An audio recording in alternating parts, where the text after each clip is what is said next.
This is Make It Plain. Make It Plain. MIP With Masamela Matfumo. Mark Thompson. Make It Plain. Get woke.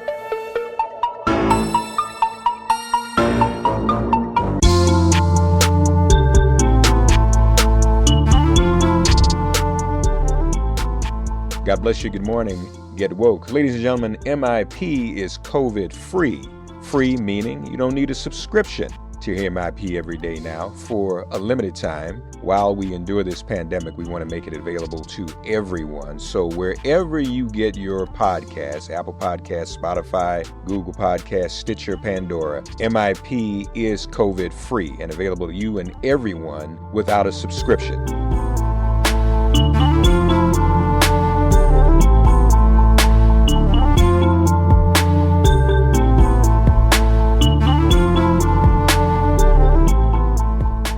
Ladies and gentlemen, pleasure to have here with us now the author of a new book this year, the NRA, the Unauthorized History, and that very title suggests he didn't get their permission.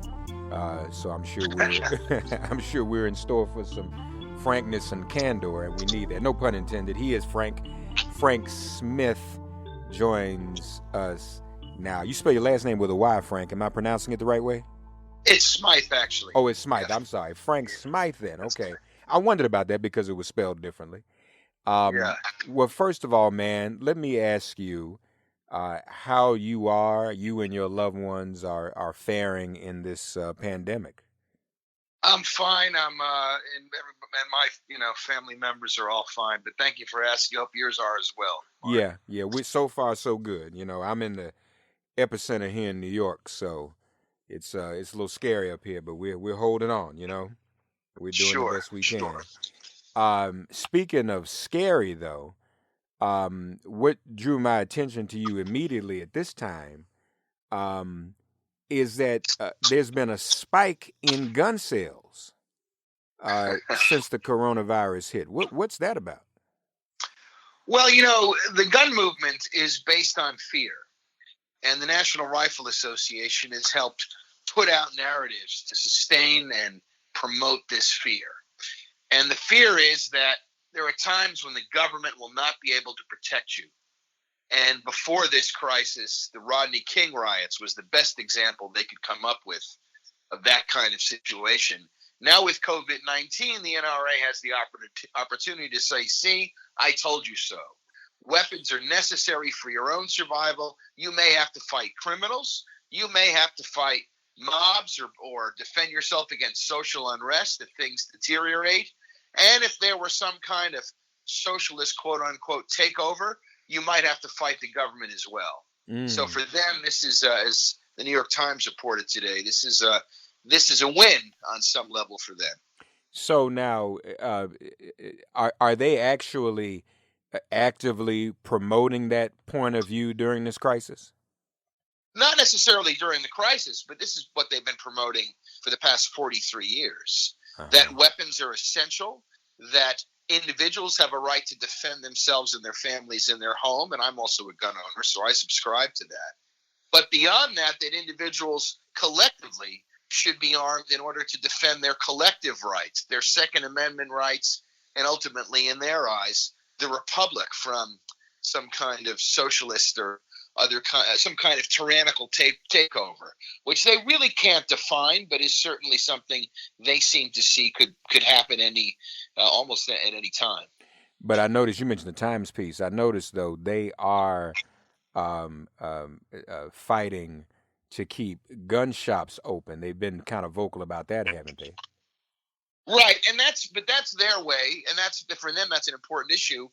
By challenging both New York and California to keep gun stores open, they are sending a message to their base that we have your back, that we are the NRA, we're defending your gun rights, so as not to lose members and supporters to other smaller organizations, namely Gun Owners of America, which is even more absolutist, quote unquote, than the NRA is, and tries to outflank the NRA from the right. So for the NRA, these lawsuits are very important to be able to say we're the ones leading the effort to defend gun rights in America. Well, you just enlightened me. I didn't know that. What's the difference in size? Is the Gun Owners of America as Oh, it's sizable an organization?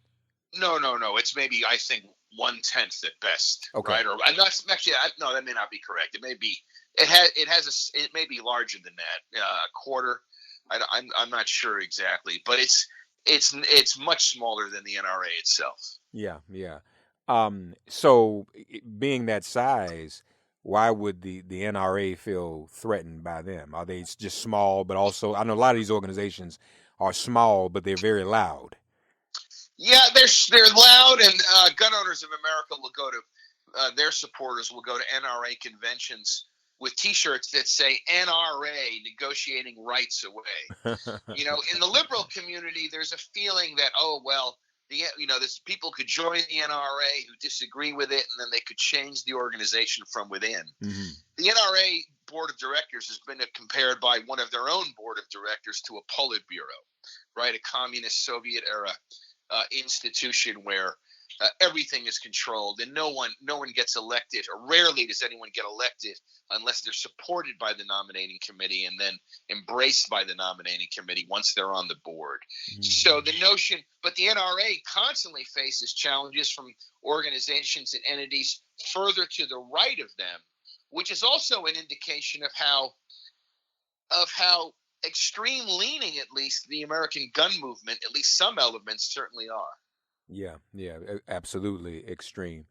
This seems to me, though, to be somewhat of a paradox, or I guess either a bipolarism or schizophrenia. To say that we need guns, for the NRA to say, and for their followers and members and believers to say we need more guns because the government can't protect us. To me, it contradicts the other thing that they often say is that we need to protect ourselves from the government. That those two don't go together for me, Frank. How isn't that a bit self-contradictory? On the one hand, we need guns to protect ourselves from the government. On the other hand, we need guns because the government won't protect us. That's a little off to me. I think for them, they don't see any contradiction whatsoever, because having a gun in your hand, having ammunition, having the ability to use it, being able to defend yourself, they feel that they can defend themselves against any kind of criminal threat that could come, even a mob threat. At the same time, to be able to defend yourself against the government, should the government end up turning against what they consider to be the values of the republic or the Constitution, right? And this is for them. This is not an overly intellectual argument. It's very visceral and palpable. As long as I can hold my gun in my hand, I know I can defend myself against whatever comes. I don't think it's that. It's much more complicated than that. The NRA has put out the notion of the slippery slope. And last summer, if you recall, President Trump himself reversed himself on background checks, saying he was in favor of them after the El Paso and Dayton shootings, and then saying he had changed his mind after a single phone call, or maybe two phone calls, with Wayne LaPierre. And then he told reporters in the Oval Office, they call it the slippery slope, and then everything gets taken away. What the NRA means by this, and this is him parroting exactly LaPierre's point from the NRA on this, what the NRA means by this is even the most seemingly benign form of gun control, like background checks, to be effective would, of course, require gun registration, something they don't make out of that context. But background checks would require gun registration. And gun registration, in their eyes, invariably, as LaPierre wrote in 2015, would lead to gun confiscation. And then the gun confiscation, the general disarmament, would open the door to tyranny, if not outright genocide. And so there's no basis in history for this. This is a case of first impression. And also, Mark, to support their gun rights agenda, the NRA has done three things. They've buried their own history. They've also rewritten the history of Reconstruction after the Civil War. And they've attempted to rewrite the history of the Holocaust, all to claim that gun rights are essential in today's world. And they have a lot to hide. Yeah. Well, I was actually about to say, why would they feel unprotected as long as there's a Trump administration in the White House? But then I guess their conspiracy theory to that is he could be deep sixed by the deep state any moment. Yeah, and they're in their thinking, they're ready to come out and defend Trump Right. against any threats that may come. So if elections, if Trump were to lose an election and he were not to step down peacefully or easily, you could expect that individuals exercising their Second Amendment rights, quote unquote, would come out into the streets with their firearms in a demonstration of support, at the very least. That's how many members does the NRA have now? They claim to have 5 million members. They claim to have. Mother Jones has done some reporting suggesting that some of those numbers are inflated, but irrespective of how many members they have, Mark, in the past 4 years, the NRA has gained great legitimacy and great influence in the Republican Party. The NRA spoke in the Cleveland National Convention in 2016 that nominated Trump.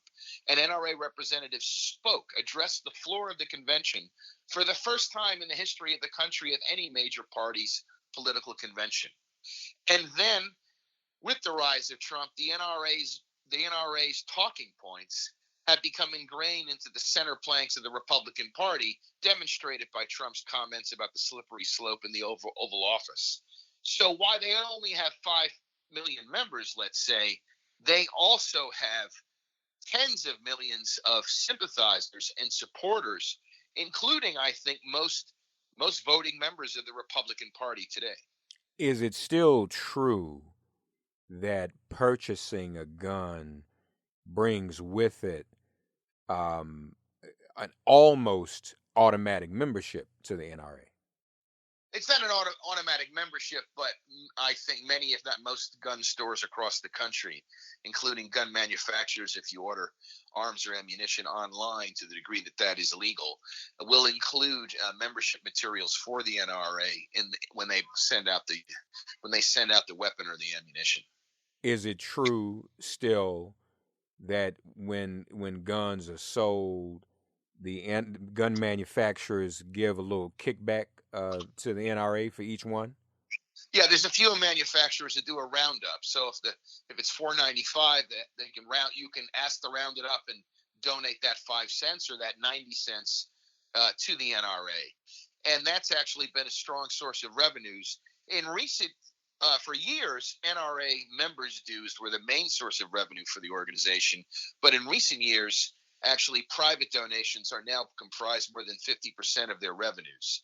So the gun industry contributions to the NRA are essential to keep it going, although a lot of people think, well, yeah, it's all about the gun industry, but that's only half the story, because the ideology that the NRA promotes that's now accepted by most members of the Senate, many politicians and judges across the country, the Supreme Court of the United States, as well as the president, is something that is the other thing that really fuels their movement. Because without the ideology, they wouldn't have the kind of success and the kind of political clout that they've enjoyed now for decades. You say private donations. So are these private donations from members aside from dues, or these big money people? These are big money people. These are gun industry people. I got you. Okay. So Frank, let's go down the rabbit hole a little bit. They were not always this way. Oh, not at all. And they've gone to great lengths to bury their own past. And the reason they've tried so hard to bury their own past is they don't want anyone to know how much the NRA has changed. Mm-hmm. The NRA claims, for instance, that the NRA is the nation's oldest civil rights organization. This is not the case. The NRA did not raise gun rights at all for its first 50 years, as it was focused on improving marksmanship for soldiers and civilians alike in anticipation of future wars, most likely with European powers, as occurred in World War I. The NRA then supported gun control from the 1930s through the 1960s, including the nation's first major gun control act in 1934, outlawing machine guns during the Al Capone era, and another law in 1968 outlawing interstate mail order sales of guns after one rifle was tied to the assassination of JFK. Right? So the NRA, and even then, there's a quote in the book where one of the NRA leaders says, "We don't take an ostrich attitude toward gun regulation. We know that modern society requires complex and new solutions, and we maintain an open-minded consideration to do what's best for the country and consider gun control." Right? This was a betrayal in the eyes of hardliners in the NRA, who then took over the organization. But when they claim that they are the oldest civil rights organization in the nation, that's not true. They didn't embrace gun rights until, as it's their unyielding aim, until 1977. It didn't even raise the issue until the 1920s.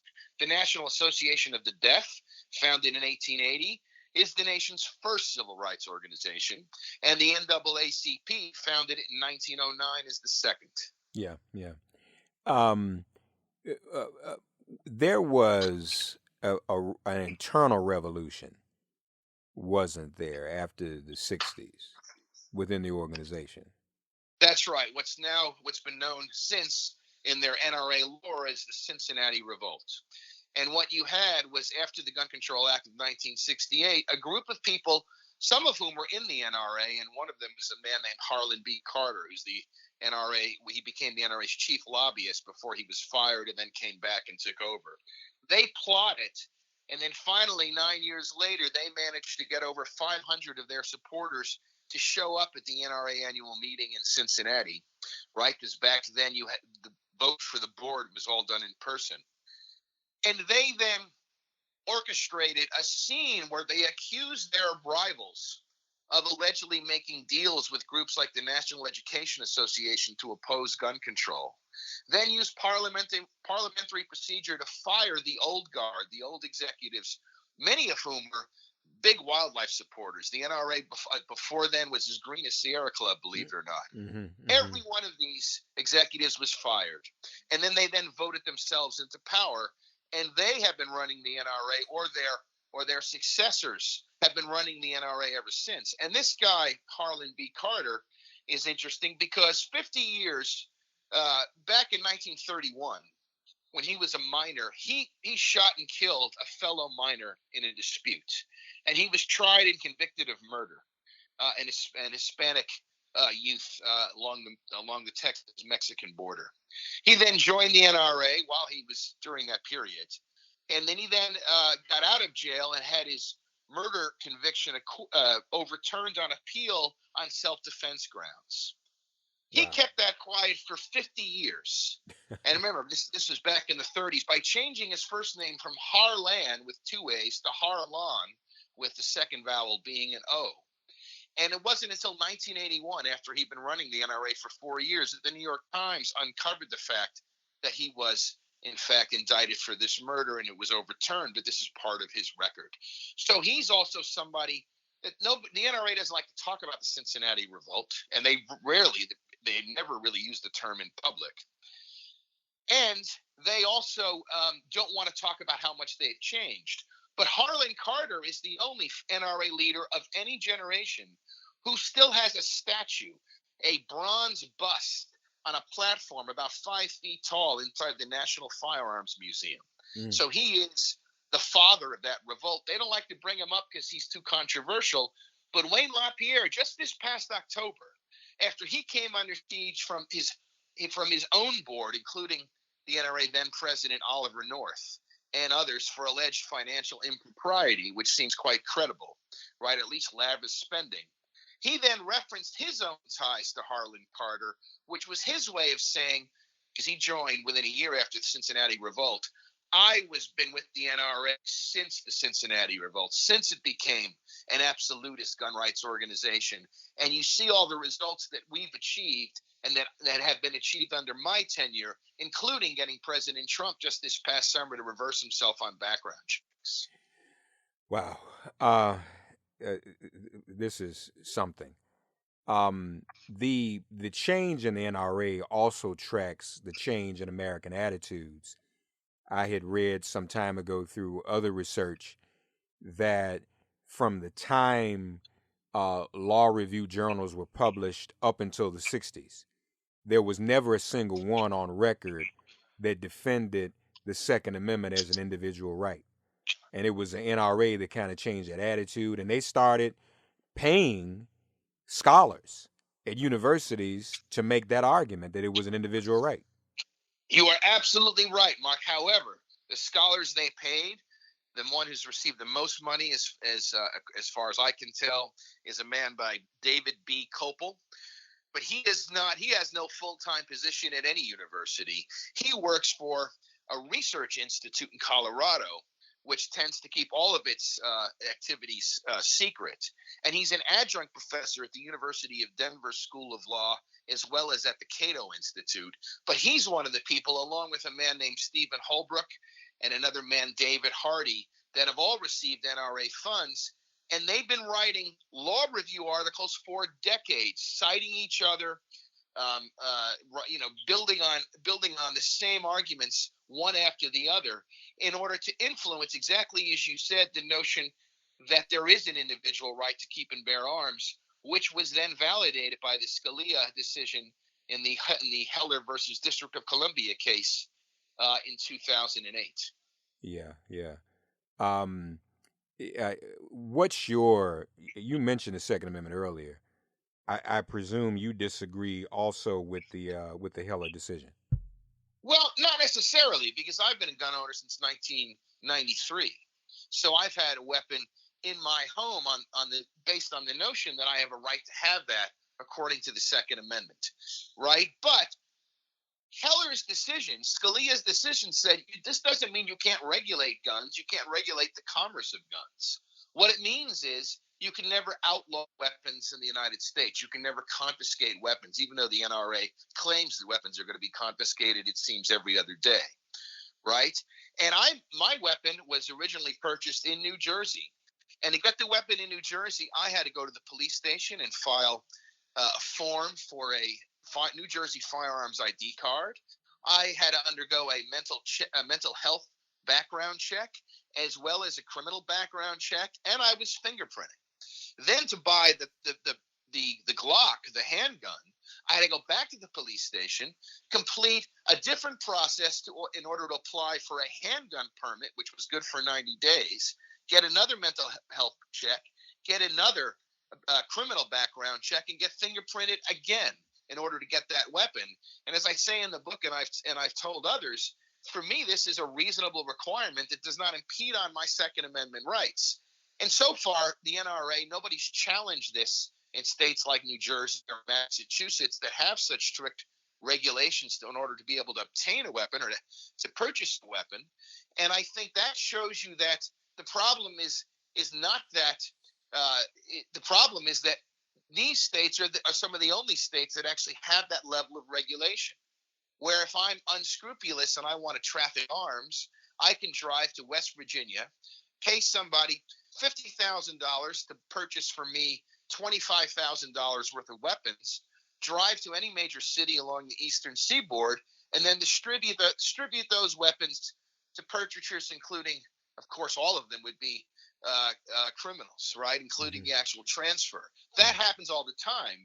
So the controls that New Jersey has work to some degree for New Jersey, but unless you have a national system of gun control, you're always going to have access to guns. And the thing is, what's missing in the debate here is that every other advanced nation on earth, Canada, Western Europe, Japan, other nations, all have gun control based on the registration of firearms to the degree that they permit civilian access to firearms at all. And in none of these nations has this gun control led to some kind of tyrannical takeover.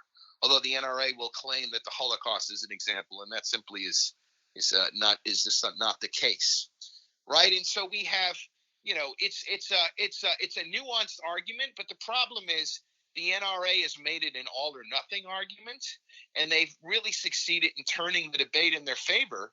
And over the past 43 years. So you would agree with the decision insofar as there's an individual right to keep and bear arms as long as it's regulated. That's right. As long as it's regulated, and the regulation that New Jersey has seems fitting to me. Okay. It's not, as long as it's regulated. But that's, most people in the NRA, and I'm also an NRA member. I've joined in recent years for research, but also to enjoy the benefits of membership. Most people in the NRA, when I meet people in the NRA, say, "Oh, you're from New Jersey. That's terrible what you had to go through." And I always say, "It doesn't bother me. Yeah. I'm comfortable with it."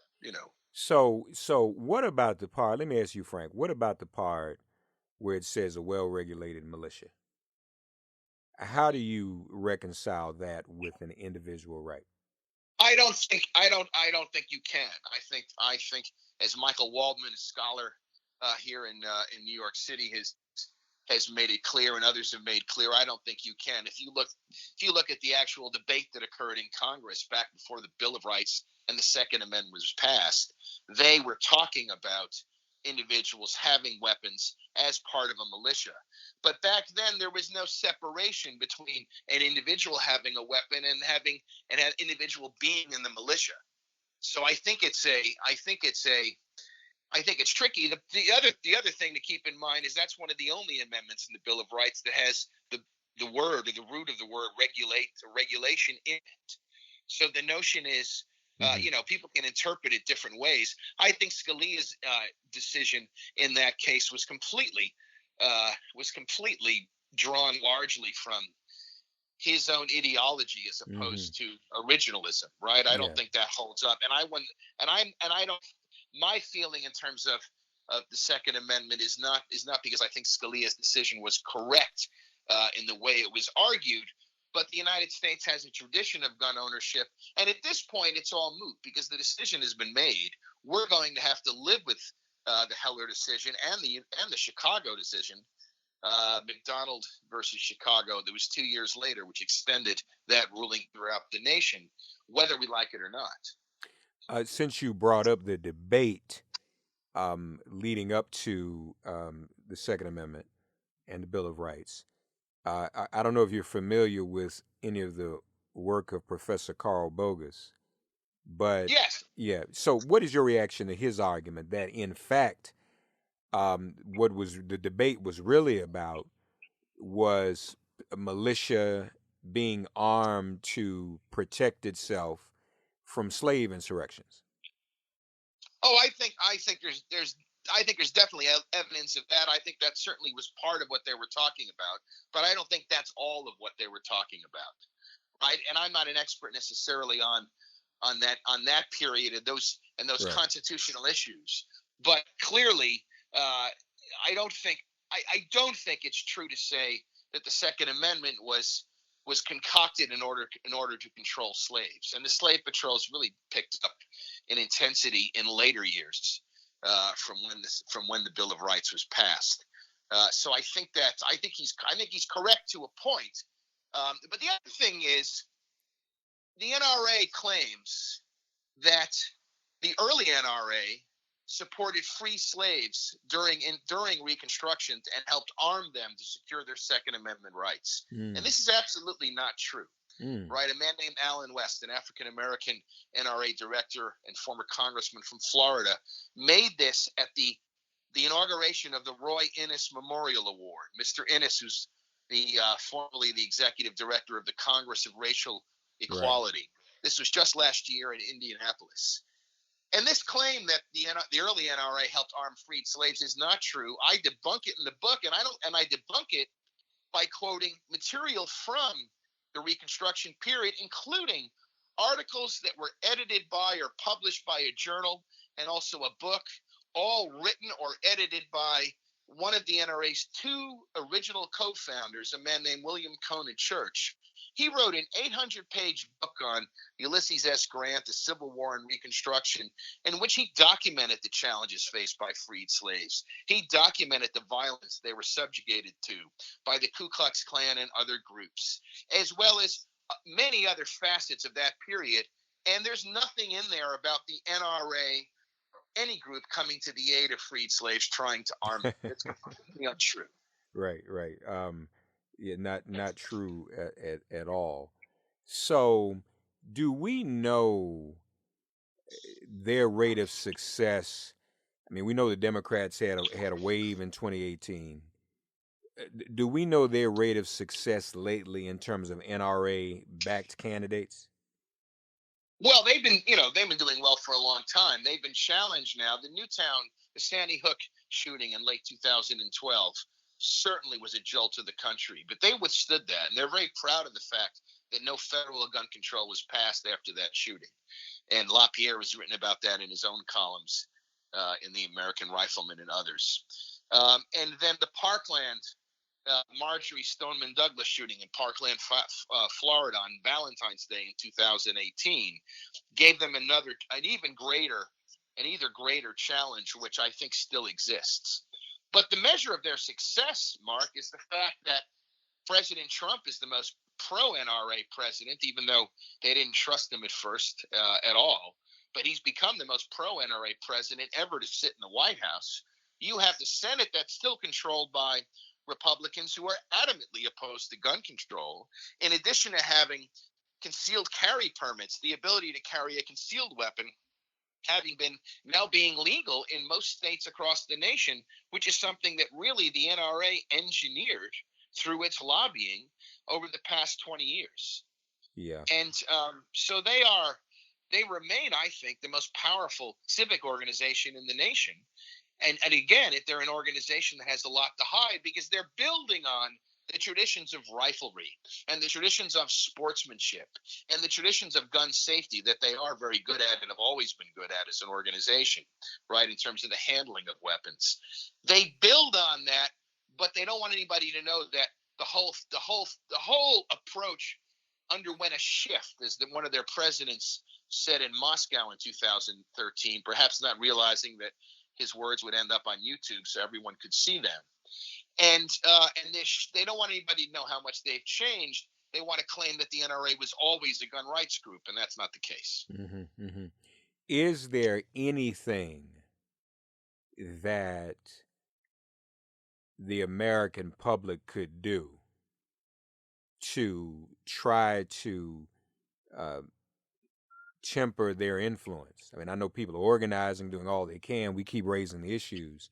But you're right, they continue to be successful. We made some inroads. But what can people do to really put a dent in their influence? Vote. Organize and vote.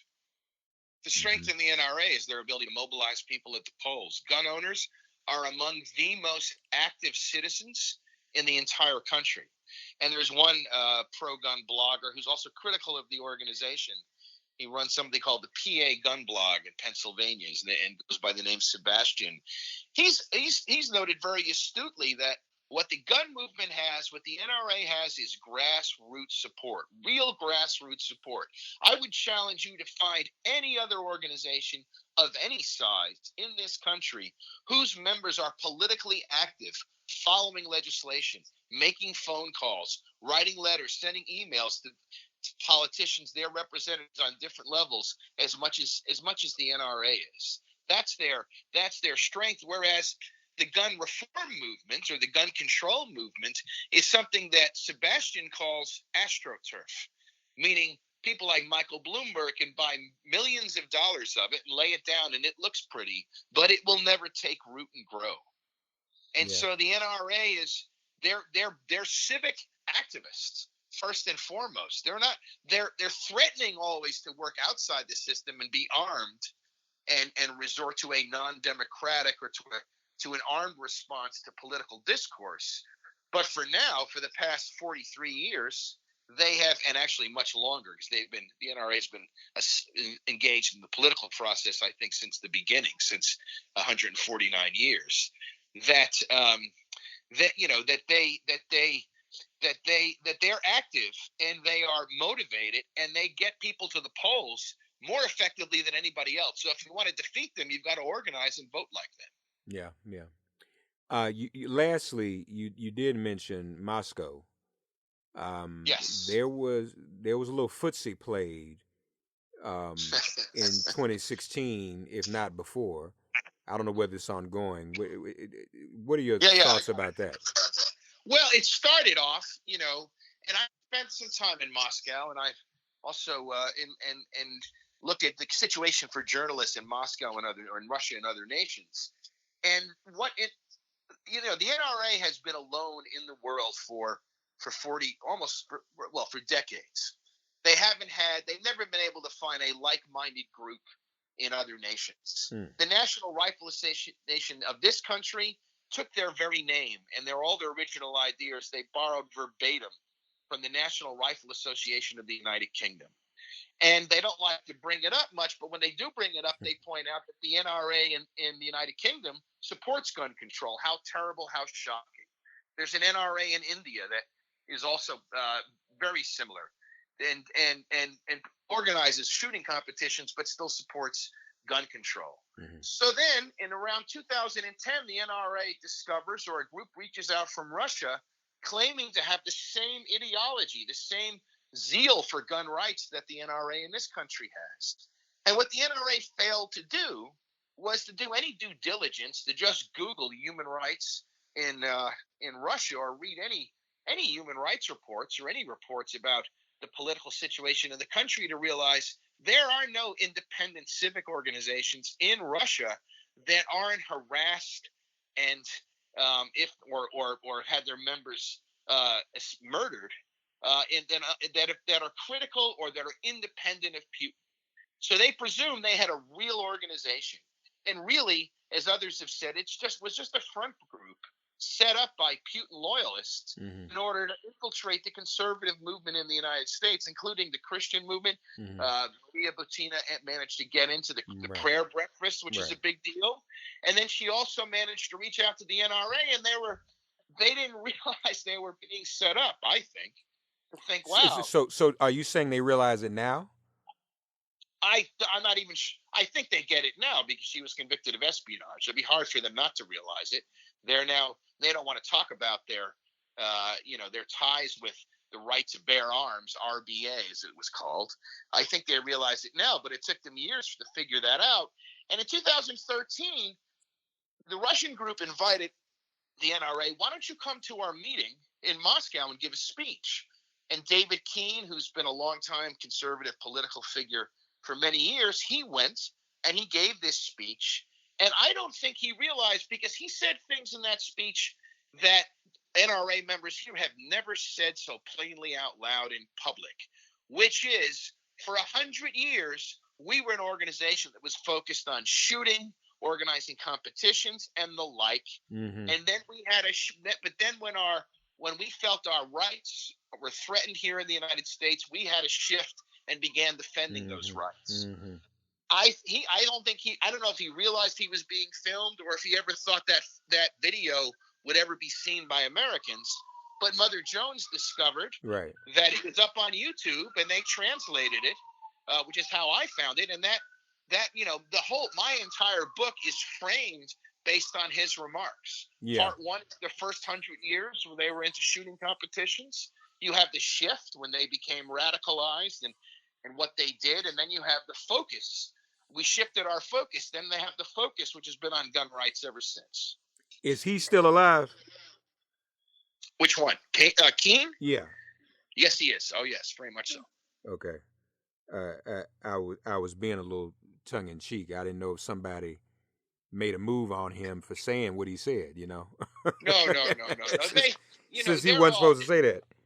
There's no daylight in anyone on the NRA board in terms of gun rights. Absolutely none whatsoever.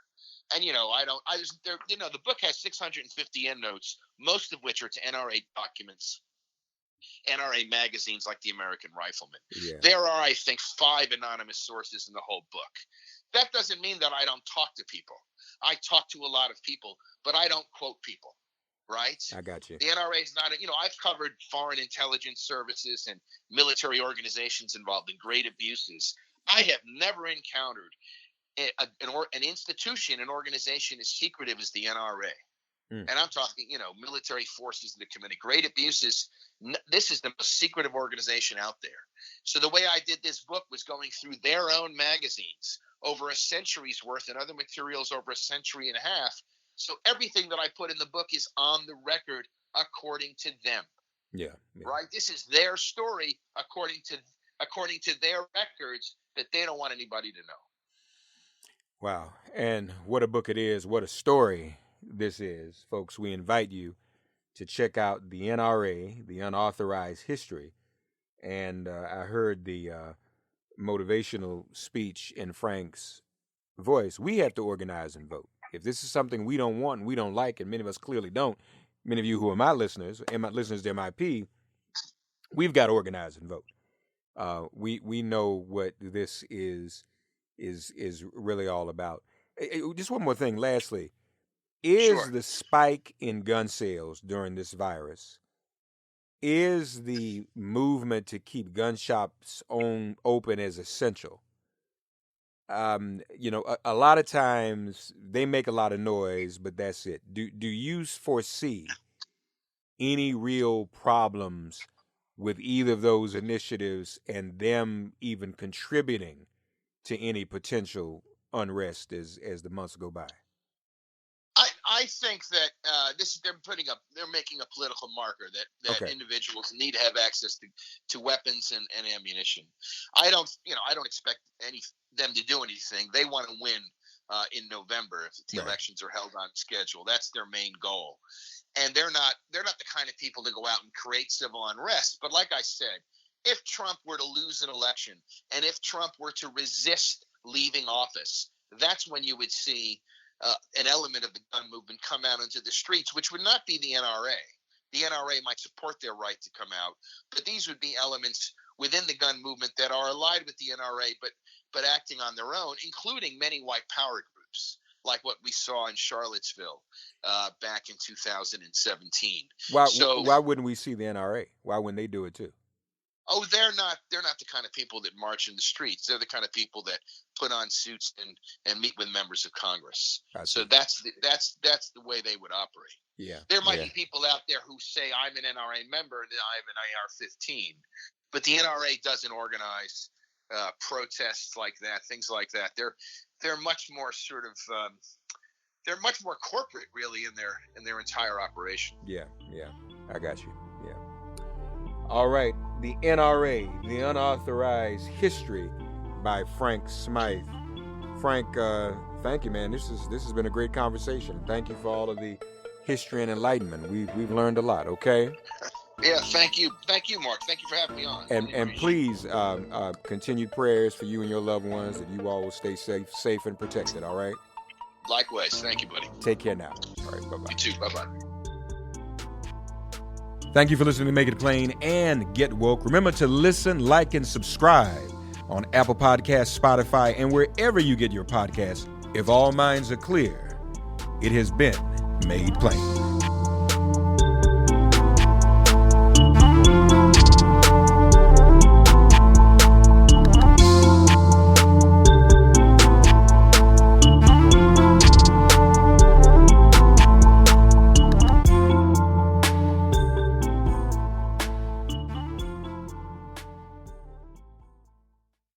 When you visit Arizona, time is measured in moments, not minutes. Like the moment your work stress disappears as you kayak through the canyons. Or the moment you discover the life-changing effects of prickly pear chocolate.